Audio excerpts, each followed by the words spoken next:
ভালোবাসা জিনিসটা খুব অদ্ভুত, তাই না?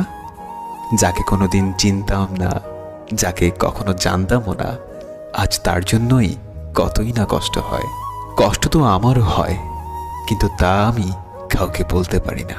চিৎকার করে কাঁদতে আমারও খুব ইচ্ছে করে, কিন্তু তা আমি কখনোই পারবো না, কারণ আমার কষ্টগুলো বোঝার মতো কেউ নেই। তোমার সাথে দেখা স্বপ্নগুলো আজ একা ভাবতে খুব কষ্ট হয়। কষ্ট পেতে জন্ম আমার, সুখ পেতে নয়। তাই তো সবাই আমার সাথে করে অভিনয়। হঠাৎ একদিন হারিয়ে যাব, কেউ পাবে না খোঁজ। বেঁচে আছি বলে কি সবাই কষ্ট দেয় রোজ? কষ্টটা খুব বেশি মনে লাগে যখন আপন মানুষ কোনো কারণ ছাড়াই অবহেলা করে। দিন শেষে কষ্টটা তারাই পায় যারা কাউকে মন থেকে সত্যিকার অর্থে ভালোবাসে। আর এটাই বাস্তবতা। বাস্তবতা কি জানেন?